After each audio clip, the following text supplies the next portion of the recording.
So you want to learn how to tune your cars. Well, when it comes to racing, I can tell you exactly what I do in the most cringy way possible. And that's staying in the video. I'm bad as bad can be, so bad that it's hard to believe. Car I am using is the 2000 GT 1969 Toyota. Now when it comes to upgrades, there are a few you're going to need to make sure you can tune your car.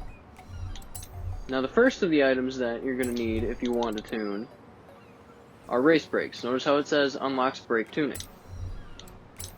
Then you're going to go to race or rally springs, depending on what you're racing with. And I like to grab the anti-roll bars because they help quite a lot when it comes to oversteer and understeer in turns.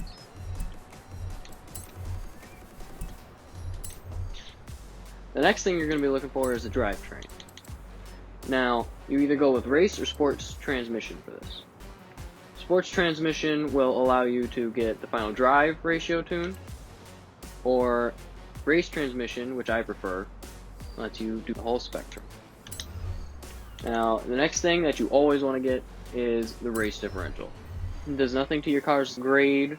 It will cost you a little bit, but nothing much, but it unlocks a lot when it comes to tuning. And the last of these that you're going to want to get is in aero and appearance. You're going to want to get that Forza front splitter and that Forza rear wing. Now that's it for what you're going to need to grab to be able to tune a car. I will now get a few upgrades on this to make it to my liking, and then I'll meet you at the tuning screen. Now, a quick side note before everything begins here is that I ended up changing out a few of these in conversion, and so I had to re-grab my transmission and my differential. So that may be the case in other times, so what you're going to always want to do when you're upgrading a car is go to conversion first. Okay, I've gotten through, I've upgraded my car to S1, and now we are going to show how to tune. Now, when it comes to tires, what I like to do is I like to always make them a little lower. I will make it anywhere from 23 to 25, let's say, on each type, each pair of tires. Now, when it comes to gearing, if you've upgraded your transmission to race or sport transmission will only let you tune the final drive. As you can see in the bottom right corner, you're seeing your spectrum of gears. Now, this is why I prefer the race transmission, because I can set this up no matter way as possible. Now what I like to do is I like to extend the final gear and just see what the top speed of my car is. As you can see in the left, about the middle of the left side. And it's showing, let's say, around 230. We'll get back to why we check that.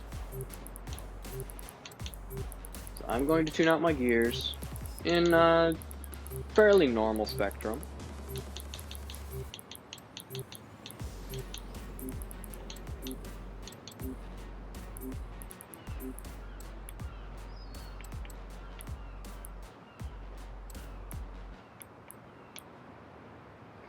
Now, as you can see, the top speed is at 198.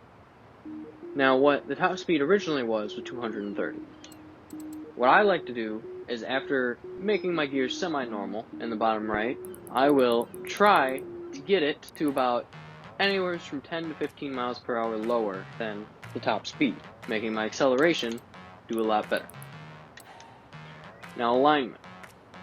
Alignment is kind of interesting. The toe in and out, I will never mess with that. I will not touch with that. I will leave that on 0 at all times. Now, camber. I like to have mine around 1 for each, and then 1 in the negative, that is, for each. And front caster, almost every time I will be putting that to the max. When it comes to anti-roll bars, it's very touchy. It depends on what your vehicle is like. Now, let's say in my vehicle, I would assume that most of the weight's in the front. So what I'm going to want to do is I'm going to want to compensate a little bit. Now, when you're moving, the front anti-roll bars and making it softer, what you're actually doing is you're increasing the oversteer of a car. The oversteer of a car is when the back starts to go out more than the front in a turn. Now, making it stiff does the exact opposite. It makes the back not want to slide out, but at a cost. The turning will be greatly affected and you will feel it. So in my case, what I usually like to do is I usually like to make it a little bit more oversteer than what people would maybe normally do. In this case, I'll just put these both at around just under 30. Okay. Now when it comes to the stiffness of the springs. Bump stiffness, you're going to want it somewhat high on the street. Now when it comes to off-road, yet again, you're going to want to make them a little low. Now, bump stiffness, I will always try to make the rear a little more stiff than the front, in any case. Now, when it comes to rebound stiffness, I don't like my car rebounding that much, especially on low suspension. So I'm going to want to put this to maybe 15 in the rear and 14 in the front. Now when it comes to aero, this is kind of a situational idea. A lot of the times, what I'm just going to do regularly is I'm going to go 10 towards cornering in the front, and maybe 15 towards speed in the rear. This could possibly increase oversteer a little bit. This can make your car turn better. Can make your car go a little bit faster when it needs to. But at the same time, it is different for every car. So, if something's feeling weird with this, try the opposite. Maybe it feels better. Maybe the car is built for more of one than the other. Like cornering over speed or speed over cornering. Brakes. Brakes is pretty much the same for all the cars I tune, because all of the cars I tune, as you can see in the differential, I like to make all-wheel drive. Forza just has this strong attitude towards all-wheel drive cars. All-wheel drive cars will pretty much always do better than two-wheel drive. So what I'm going to do for braking force is I'm going to make it a 45%, so it's towards the rear, and I'm going to put the pressure max. Now when it comes to differential, I will always put my acceleration on both of them maxed out 100%, and deceleration to 0 on both. And the balance, well, you'll see what I'm going to do here is on the left side you see the 0 to 60 and the 0 to 100 and the top speed. I am going to go from anywhere to 55 to 70 and just see how well the 0 to 60 and 0 to 100 are. In this case there isn't much change, so I'd like to make it more towards the rear. And I will go with the 65. Now if you chose to make a two-wheel drive car, you're only going to see the rear acceleration and deceleration. So in that case, you may just want to have this at maybe 80 or 70. And obviously deceleration would stay the same. But on a rear-wheel drive car, if you have enough power, you will not be able to get the thing going because of wheel spin. Wheel spin is very, very hard thing to deal with in a two-wheel drive car that has a lot of horsepower. That's what we're looking like. Now I'm going to go put this in a race, see how well it does. And what I forgot to say here is that I will be driving to my destination, and this is when I will really look at the anti-roll bars. If my car has way too much oversteer, I'm going to start to increase the stiffness of the front, and with the back, it is reversed. So if you have too much oversteer and you want the back to, let's say, stop popping out, from the oversteer, what you're going to do is you're going to make it softer. So these rolls are reversed for each one. Now, let's say you've got too much understeer. You can't turn. It's not working. Want to make it soft in the front and stiff in the back.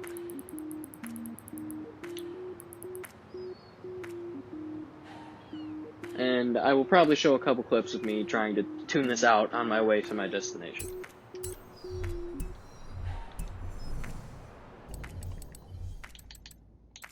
Now, what I also didn't mention that I started to notice on the way there is that my second gear is very small.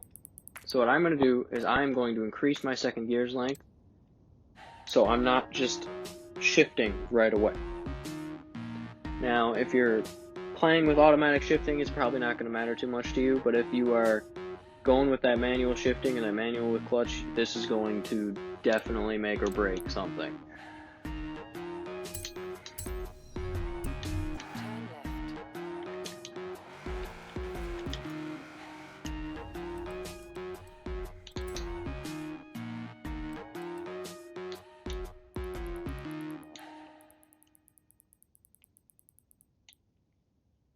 And what you're seeing now is me starting to tune out my anti-roll bars because I'm starting to notice that we're getting a little bit of understeer as I'm driving.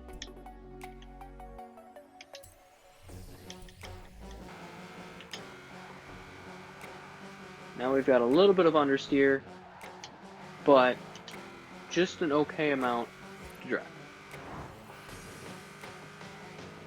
And we've got some nice speed to back everything up as well. Okay, here I am. Made it to my event that I'm about to take part in, the Edinburgh City Sprint. And I'm just going to go to a custom event that somebody else has made, maybe. And it will I'm going to try and make it so it is summertime.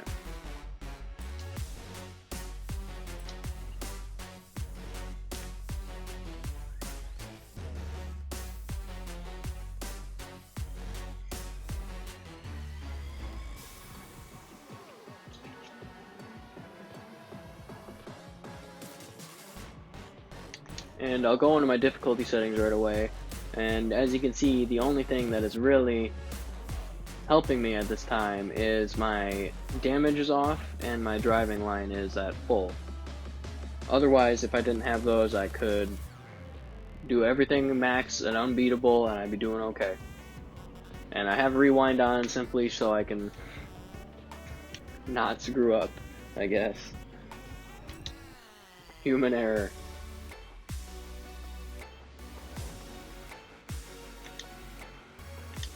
And as you will see, this thing has some good speed because of my gear tuning before. And it's okay in the corners. Got a little bit of wheel spin.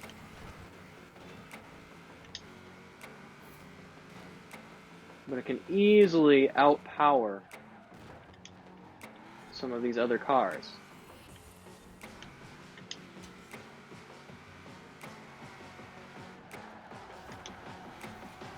And that is why we have rewind on.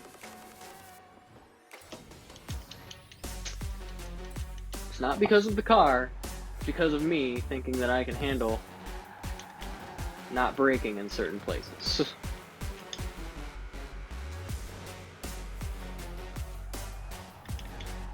Like that.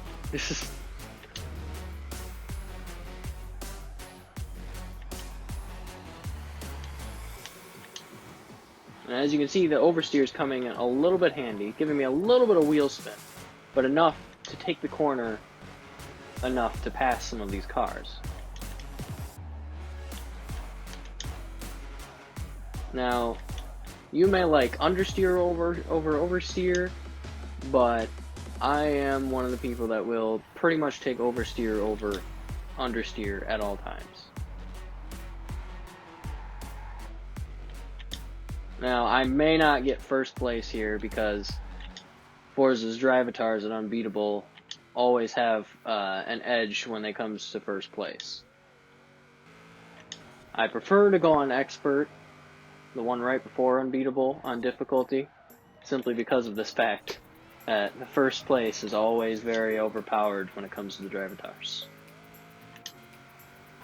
And as you can see, even without braking that much, this thing can handle those turns when I decide to be the type of person that just doesn't brake. And we see it says second place here, just because of the first place is very overpowered when it comes to the Drivatars computer playing. But that's what we're looking at.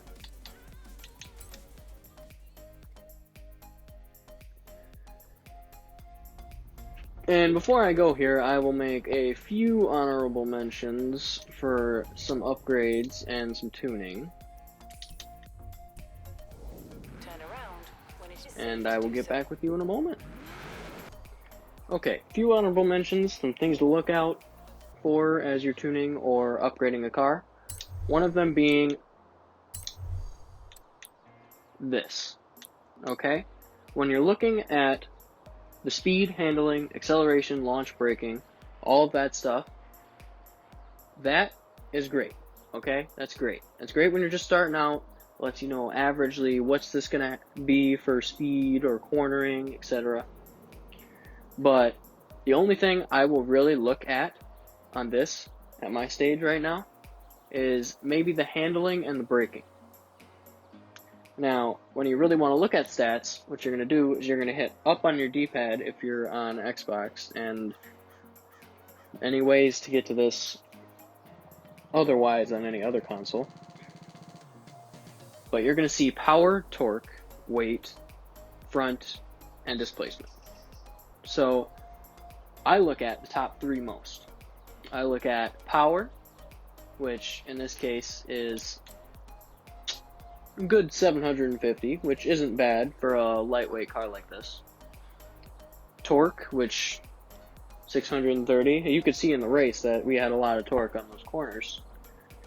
And weight, which is about 2,400 pounds. Now, these are the three you're going to want to look at the most. Now, if you have a lot of weight in your car, you're going to want a lot of horsepower. If you have a little bit of weight, like say 2,000, then you can die down on the horsepower a little bit and concentrate on the cornering. But this is what you're going to want to look at most of the time once you get the hang of tuning, what your car's like, how you think you will corner, the ways you want to. And then when it comes to conversion, okay, I said this earlier in the video, but I cannot stress this enough. Forza Horizons always favor the all-wheel drive car.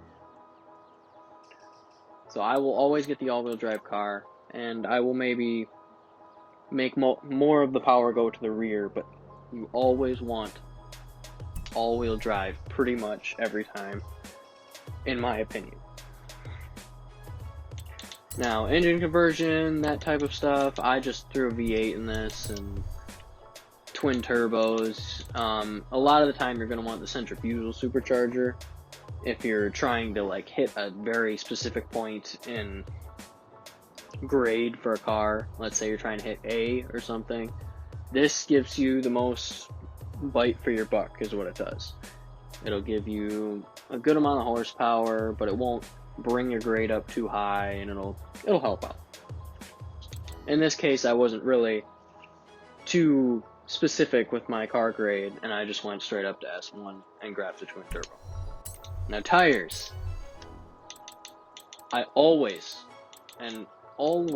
cannot stress this enough, will make the back tires the thickest they can be. And the front tires I will leave. Because the back tires in most cars, and this car is a bad example of this because it doesn't do this, but in most cars, you see how it starts at S1 900, it would actually bring the grade down and give you more room to get more upgrades. And the front tires, it brings it up, as you can see.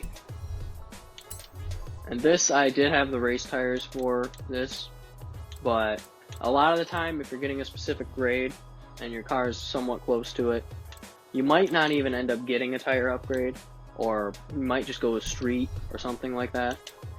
and you want to get this no matter what, though.